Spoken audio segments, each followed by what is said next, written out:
తీసుకుంటాయని, CBI enquiry వేస్తారని నేను నమ్ముతున్నాను. లేదు, సిబిఐ ఎంక్వైరీ లేదు, మళ్ళీ మా ప్రభుత్వం వస్తుంది, ఆలోచన చేస్తాం. అయితే ఏ ప్రభుత్వం వచ్చినా కూడా శిక్షలు పడుకోకుండా ఉండేందుకు నామరూపాలు లేకోకుండా తుడి చేస్తున్నారు సాక్ష్యాధారాలని సిట్టు నాయకత్వంలో. ఇది ప్రమాదం, అది నేను చెప్పదలుచుకున్నాను.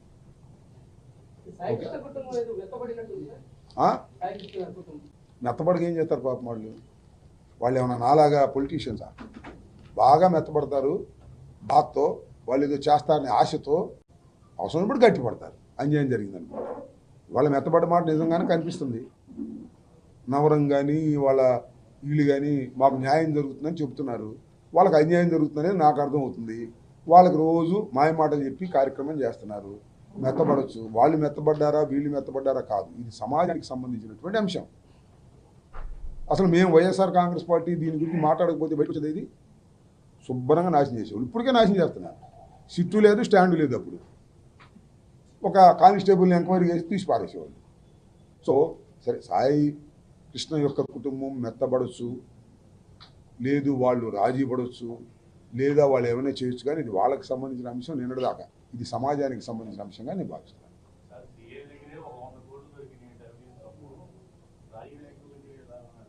శ్రీధర్ 100 కోట్లు దొరికినాయా? నాకు తెలియదే.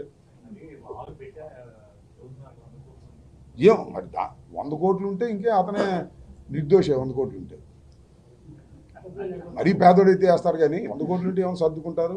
ఒక 50 కోట్లు సర్దేసి నిర్దోషం చేసేస్తారు, కొనేస్తాడు అందరినీ. అది కూడా ఎంక్వైరీ జరగాలి. నిజంగా ఇది సిబిఐ ఎంక్వైరీ వేస్తే అసలు ఒక సిఐకి 100 కోట్లు ఎలా వచ్చాయనేది బయటకు వస్తుంది. ఇవన్నీ అతను 100 కోట్లు ఉంటే 50 కోట్లు పోతాయి. అప్పుడే 50 లక్షలు ఇస్తామని చెప్పి వీళ్ళకి కబుర్ చేశాట. వీళ్ళందరికీ సర్దేస్తాడు 50 కోట్లు. ఏముంది, శుభ్రంగా బరియల్. అలా అతను ప్రమోషన్ ఇస్తారు, టికెట్ కూడా ఇస్తారంట జనసేనలో. ప్రమోషన్ కూడా ఇస్తారేమో డైరెక్ట్గా. అసలు శభాష్ సినిమాలో లాగా టషా అని కాల్చేసాడు క్రిమినల్స్ అని ఎస్పీకి ఇస్తారు. ఏం చేస్తాం మనం? పైగా సాక్ష్యాధారాలను రూపుమాపటంలో పోలీసుల పాత్ర గణనీయమైనది. ఇంతకన్నా ఏం కావాలి రాష్ట్రంలో? ఆయనకి నిజంగా 100 కోట్లు 200 కోట్లు ఉంటే దాని మీద కూడా ఎంక్వైరీ జరగాలి. ఎలా సంపాదించాడు? ఒక సిఐ 100 కోట్లు సంపాదిస్తాడా? ఎలా సంపాదించాడు? దాని మీద ఎంక్వైరీ జరగాలి, వాస్తవాలు బయటికి రావాలి. ఈ సిట్టు ఎంక్వైరీ క్లోజ్ చేస్తాం. అది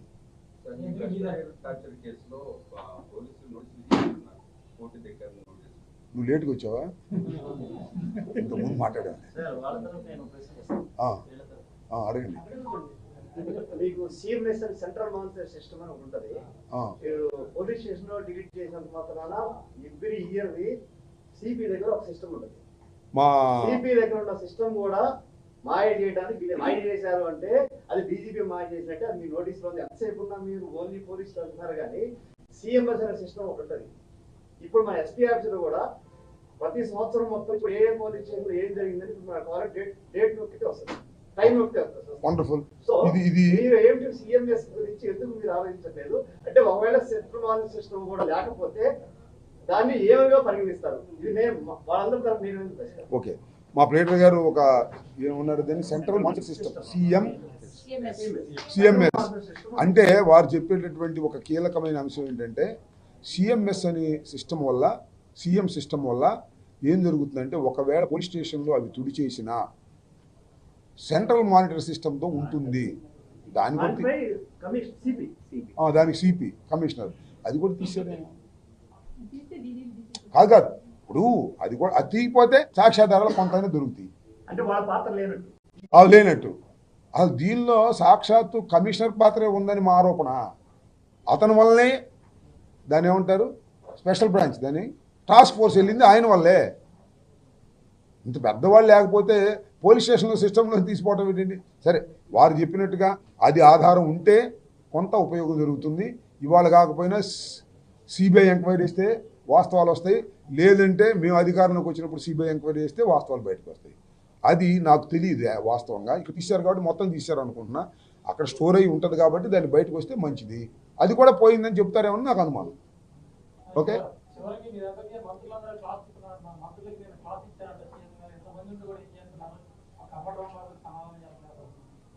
ఏం మరి నాకు అది తెలియదు. అంబటి రాంబాబు సమాధానం చెబుతానే ఉన్నారుగా. ఆయన ఎవరో సమాధానం చెప్పాడు మొన్న, నానాజీ మామూలుగా సమాధానం చెప్పలా. ఏమన్నాడు? నా కొడక అంటున్నాడు. శభాష్ పవన్ కళ్యాణ్ గారు, భలే ట్రైనింగ్ ఇస్తారు సార్ మీరు. మీరు ఒకటి విషయాన్ని గుర్తుపెట్టుకోవాలి. పవన్ కళ్యాణ్ గారు కాకినాడ వెళ్ళి అసలు మీకు బుద్ధి ఉందా లేదా, మీరు ఎవరు మాట్లాడరేంటి అని అడిచిన తర్వాత మాట్లాడటం మొదలెట్టారు. మళ్ళీ ఇవాళ చంద్రబాబు నాయుడు అంటున్నారు, ఏంటండి పవన్ కళ్యాణ్ అంటే మీరు మాట్లాడరేంటి, అందరూ మీరు మాట్లాడండి అంటున్నారు. బుద్ధి ఉంది. పవన్ కళ్యాణ్ చెప్పేంతవరకు మీరు మాట్లాడరు, చంద్రబాబు చెప్పేంతవరకు మీరు అంటే మీకు మాట్లాడాలని అనిపించట్లా. ఎందుకంటే మేము మాట్లాడేది న్యాయం కాబట్టి తిరిగి మాట్లాడటం ధర్మం కాదని మీరు మనసులో అనుకుంటున్నారు. మీరు రెచ్చగొట్టిన తర్వాత మాట్లాడటం కూడా బూతులు మాట్లాడుతున్నారు. ఈ బూతులు మాట ఏం చేస్తారు మీరు చెప్పండి, నాకు అర్థం కాదు. నన్ను కూడా బూతులు మాట్లాడుతున్నారు చాలా. మరి ఎన్ని బూతులు నాకు కొత్త, ఈ షోలో ఏంటో ఈ షోలో పోతాయి బూతులు.